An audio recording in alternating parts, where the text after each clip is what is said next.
Kita sering sekali, membayangkan atau mungkin ya berharap gitu ada kehidupan lain nggak sih di luar sana? Selama ini kan pendekatannya lebih banyak ke mendengarkan ya, kayak SETI itu yang coba nangkep sinyal radio dari, peradaban cerdas. Tapi gimana kalau kita bisa ambil langkah yang lebih aktif, mencoba melihat jejak kehidupannya langsung, biarpun itu cuma mikroba gitu di planet jauh?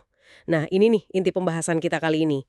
Kita mau menyelami perspektif baru dari Sarah Singer, dia kan astronom top di MIT. Ini dari bab 17 di buku Aliens. Fokusnya itu gimana teknologi baru, terutama duet maut teleskop James Webb, JWST, sama satelit TESS, itu benar-benar mengubah cara kita nyari jawaban pertanyaan besar ini. Jadi kita nggak lagi cuma nungguin telepon dari luar angkasa, tapi aktif nyari sidik jari kimia kehidupan, biosignature istilahnya, di atmosfer planet lain. Jadi yuk kita bedah bareng-bareng. Kita lihat gimana dua alat canggih ini kerjasama kayak tim detektif kosmik gitu. Terus kita kupas juga gimana Seeger memperbarui persamaan Drake yang terkenal itu biar lebih pas sama pencarian biosignature ini. Dan yang penting, apa artinya ini buat peluang kita nemuin kehidupan di luar bumi dalam waktu dekat? Siap nih lihat hitung-hitungan kosmik terbaru? Oke, mari kita mulai dari alatnya dulu ya, perangkat kerasnya yang bikin pendekatan ini jadi mungkin. Pertama, ada TESS. Itu singkatan dari Transiting Exoplanet Survey Satellite. Bisa dibayangin TESS ini kayak petugas sensus planet gitulah. Misi utamanya itu nyisir langit skala besar. Fokusnya ke bintang-bintang yang relatif dekat sama kita, dan ukurannya lebih kecil, lebih redup dari matahari. Tes ini nyari perubahan cahaya bintang yang kecil banget yang terjadi pas ada planet lewat di depannya dari sudut pandang kita. Namanya transit. Oh, jadi kayak sensus nyari rumah potensial baru di tetangga kosmik kita gitu ya. Dan fokus ke bintang kecil ini penting kan? Biar planet seukuran bumi lebih gampang kelihatan pas transit di depan bintang yang lebih kecil itu, terutama kalau planetnya zona layak huni. Tepat sekali. Zona layak huni ini kan area di sekitar bintang di mana suhunya pas. Jadi air bisa ada dalam bentuk cair di permukaan. Ini syarat penting buat kehidupan, setidaknya yang kita tahu ya. Nah, tes ini dia punya 4 kamera sudut lebar, terus orbitnya juga unik, jadi bisa memindai hampir seluruh langit selama misinya. Tujuannya ya nemuin kandidat planet berbatu seukuran bumi di zona ini. Nanti kalau udah selesai nyisir langit, tes kasih daftar target yang paling oke. Kira-kira ada 50 planet berbatu di zona layak huni buat diteliti lebih lanjut. Satelitnya sendiri diluncurkan oleh SpaceX beberapa waktu lalu. Oke. Jadi tes udah kerja nih, nyusun daftar pendek planet tersangka yang paling menarik. Nah, sekarang masuk JWST, teleskop inframerah raksasa itu yang katanya penerusnya Hubble. Peran spesifiknya JWST di investigasi lanjutan ini apa? Ini kan yang katanya bisa ngendus atmosfer planet dari jauh banget. Betul, JWST ini perannya kayak analis atmosfer yang super sensitif. Jadi, setelah tes kasih daftar targetnya, JWST pakai cermin utamanya yang gede banget itu, 6,5 meter diameternya, sama kemampuan inframerahnya yang canggih buat tugas berikutnya. Pas planet target itu transit di depan bintang induknya, ada sedikit cahaya bintang yang bakal ngelewatin atmosfer tipis planet itu sebelum sampai ke teleskop kita. Nah, JWST ini dirancang buat nangkep cahaya yang sedikit itu. Nah, ini nih bagian yang menurut saya paling gila ya. Gimana caranya nganalisis secercah cahaya yang udah lewat atmosfer planet dari jarak sejauh itu, terus bisa tahu isi udaranya apa aja. Kedengarannya kayak fiksi ilmiah banget. Prinsip dasarnya sih spektroskopi. Jadi tiap molekul gas di atmosfer planet, misalnya oksigen, metana, uap air, CO2, itu nyerap cahaya di panjang gelombang inframerah yang spesifik banget, kayak punya sidik jari gitu. Jadi pas cahaya bintang lewat atmosfer planet, molekul-molekul gas di sana bakal ninggalin jejak serapan unik di spektrum cahaya bintang yang kita terima. JWST pakai spektrografnya bisa mecah cahaya ini terus nyari pola-pola khas itu. Tapi ya, tantangannya luar biasa besar. Sinyal dari atmosfer planet seukuran bumi ini lemah banget dibanding cahaya bintang induknya yang terang benderang, kayak nyoba lihat kunang-kunang di sebelah lampu sorot stadion, tapi dari jauh banget.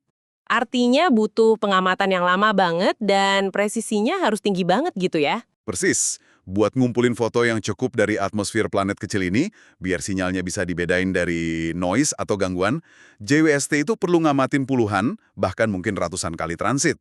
Itu baru buat satu planet target loh. Ini berarti waktu pengamatannya lama banget, bisa berjam-jam atau bahkan berhari-hari per planet. Belum lagi kerumitan JWST sendiri ya, lokasinya jauh di titik Lagrange L2, terus proses buka cermin sama pelindung mataharinya di luar angkasa itu kan rumit banget. Semuanya dirancang buat sensitivitas maksimal. Jadi kita benar-benar dorong batas teknologi yang ada sekarang. Wah, jadi ini benar-benar kerja tim kosmik ya. Tes nyisir cepet area luas buat nemuin kandidat terbaik, si jarum di tumpukan jerami itu, terus JWST melakukan analisis forensik mendalam ke jarum itu, nyari bukti kimia kehidupan atau biosignature di atmosfernya. Kombinasi yang kuat dan fokus banget ini. Nah, sinetir ini wah yang jadi inti pendekatan baru yang diusulkan oleh Sarah Seeger. Kita nggak lagi cuma pasif nunggu, tapi aktif nyari bukti fisik, sekecil apapun itu, di atmosfer planet lain. Ini pergeseran yang fundamental loh. Oke, alatnya ada, strateginya ada. Tapi seberapa besar sih peluang kita buat beneran berhasil? Ini kan pertanyaan berikutnya. Dulu kita sering dengar persamaan Drake ya, yang coba ngitung jumlah peradaban cerdas di galaksi. Tapi rasanya persamaan itu lebih fokus ke kemungkinan adanya ET yang bisa ngobrol gitu, bukan cuma kehidupan mikroba biasa ya. Anda benar sekali. Persamaan Drake yang dirumuskan Frank Drake tahun 61, N sama dengan R dikali FP dikali NE dikali FL dikali FI dikali FC, itu alat konseptual yang penting banget. Persamaan ini mecah pertanyaan besar soal kehidupan cerdas jadi beberapa faktor.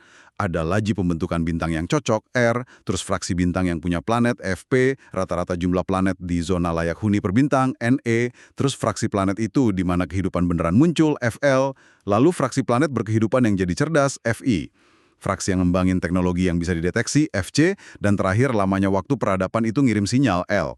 Persamaan Drake itu brilian buat memulai diskusi dan nunjukin di mana aja kita belum tahu banyak. Tapi kelemahannya, yaitu tadi, beberapa faktor terakhir, FL, FI, FCL, itu spekulatif banget. Kita sama sekali nggak tahu seberapa gampang kehidupan muncul, apalagi jadi cerdas dan berteknologi. Fokusnya juga sempit banget, cuma ke peradaban yang komunikasi pakai radio. Nah, dengan tes dan JWST, kita sekarang punya alat buat nyari tanda kehidupan apapun, termasuk mikroba lewat deteksi biosignatur atmosfer. Ini butuh kerangka hitungan yang beda. Nah, disinilah Sarah Seeger masuk, menawarkan pembaruan. Semacam persamaan yang lebih cocok buat era pencarian biosignature ini. Persamaan Seeger ini nyoba ngitung sesuatu yang agak beda ya. Bukan jumlah peradaban, tapi jumlah planet dengan biosignature yang bisa kita deteksi pakai teknologi sekarang. Gimana tuh bentuk persamaannya? Betul sekali. Persamaan Seeger, rumusnya N sama dengan N dikali FQ dikali FHZ dikali FO dikali FL dikali FS. Ini dirancang khusus buat ngira-ngira jumlah planet di sekitar bintang-bintang terdekat yang mungkin nunjukin biosignature yang bisa dideteksi sama survei kayak TESS yang terus ditindaklanjutin sama JWST. Coba kita bedah satu-satu ya faktornya. N bintang. Ini jumlah bintang yang diamati atau disurvei. Buat konteks kita, ini jumlah bintang target yang cocok diamati TESS. FQ, fraksi quiet. Ini fraksi dari bintang-bintang tadi yang tenang, cahayanya. Maksudnya, terangnya nggak naik turun atau bergejolak banget. Ini penting soalnya kalau bintangnya berisik, sinyal transit planet kecil yang udah redup itu bisa ketutupan. FHZ, fraksi habitable zone. Nah, dari bintang yang tenang tadi, berapa fraksi yang punya planet berbatu di zona layak huninya? Data dari misi Kepler sebelumnya udah kasih kita gambaran buat faktor ini. FO, fraksi observable. Ini faktor teknis yang krusial. Dari planet di zona layak huni tadi, berapa fraksi yang atmosfernya bisa diamati? Ini tergantung dua hal. Pertama, posisi orbit planetnya harus pas, biar terjadi transit kalau dilihat dari bumi. Kedua, bintang induknya harus cukup terang, biar JWST bisa dapat sinyal spektrum atmosfer yang cukup kuat pas transit. FL, fraksi life. Ini baru masuk faktor biologis.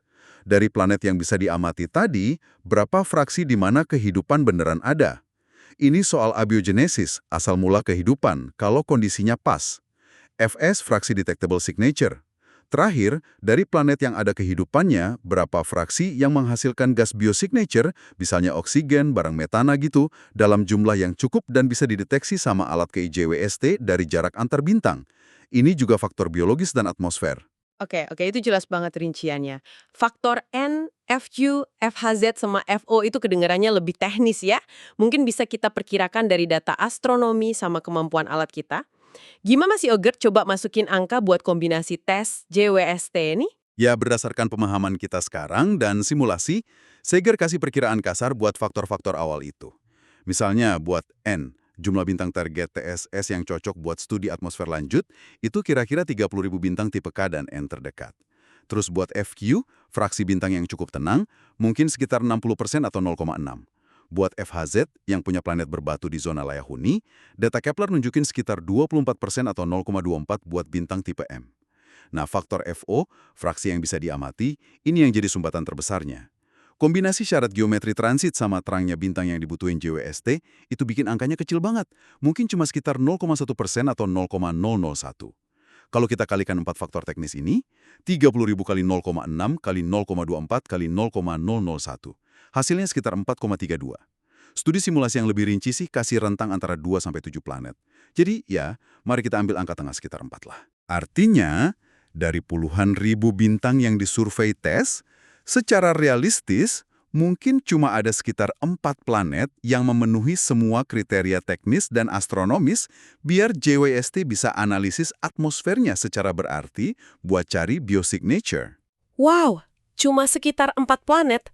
Dari semua usaha tes itu benar-benar menunjukin betapa susahnya langkah awal ini ya. Dan itu baru faktor teknisnya aja.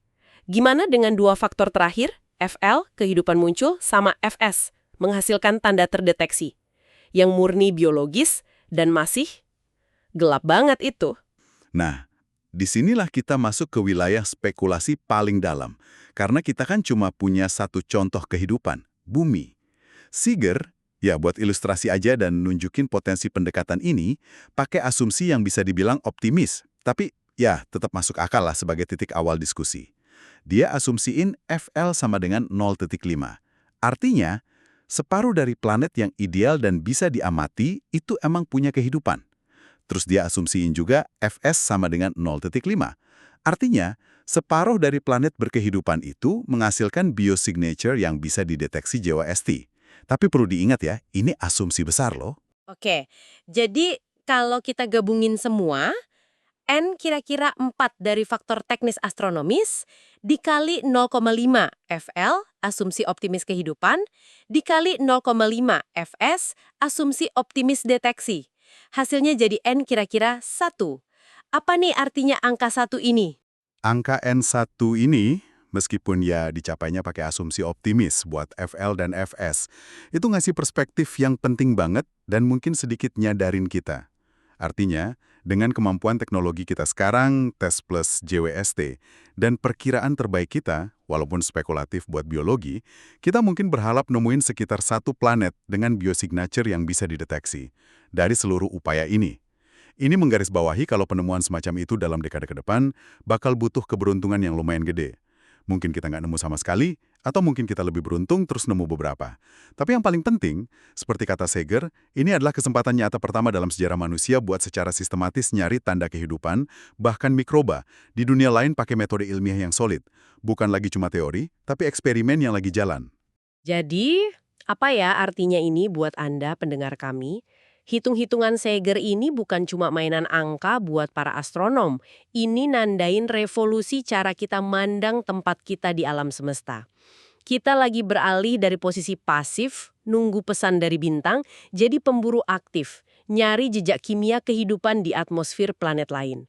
Ini udah bukan ranah fiksi ilmiah lagi, ini sains observasional yang lagi terjadi sekarang. Persamaan Sager ini juga kayak peta, gitu. Dia nunjukin area mana dalam pencarian ini yang mulai kita kuasai. Kayak nemuin planet, identifikasi kandidat potensial, faktor N, FQ, FHZ, FO.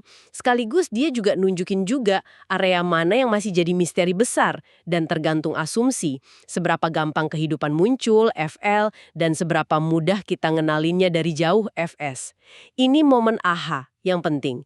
Kita ada di ambang era di mana pertanyaan fundamental soal kehidupan di alam semesta bisa mulai dijawab atau setidaknya diuji pakai data beneran. Bukan cuma filsafat, akarnya dari perspektif Sarat Seeger di bab 17 buku Aliens, kita udah lihat gimana teknologi canggih kayak TESS dan JWST itu buka jendela baru yang luar biasa buat nyari kehidupan di luar tata surya kita. Fokusnya udah geser banget. Dari dengerin sinyal radio jadi ngintip komposisi kimia atmosfer planet-planet jauh, nyari jejak kehidupan atau biosignature. Dan persamaan Sager, meskipun ya ini model yang disederhanakan, secara efektif ngerangkum tantangan sama peluang dalam usaha ini.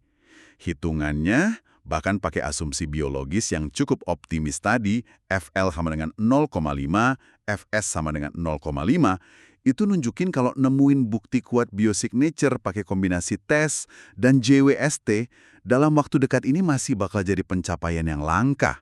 Mungkin cuma ngasilin sekitar 1 deteksi potensial. Ini negasin kalau sabar dan mungkin sedikit keberuntungan itu bakal dibutuhin. Tapi poin utamanya tetap, ini langkah pertama yang monumental, kesempatan pertama kita buat melakukan pencarian ini secara metodis. Nah, ini membawa kita ke satu pemikiran penutup nih, buat Anda bawa pulang. Saat ini kan, pencarian biosignature kita banyak fokus ke gas kayak oksigen yang ada bareng metana, soalnya itu kombinasi nggak seimbang yang dihasilin kehidupan dominan di bumi. Tapi gimana kalau kehidupan di planet lain itu evolusinya beda jalur biokimianya? Gimana kalau biosignature mereka itu sesuatu yang aneh? Kombinasi gas yang bahkan nggak pernah kepikiran sama kita sebagai tanda kehidupan. Atau sebaliknya, pertanyaan yang mungkin lebih dalam. Kalau pencarian intensif bertahun-tahun pakai alat terbaik kita ini ternyata nggak nemuin biosignature yang meyakinkan sama sekali, apa artinya itu?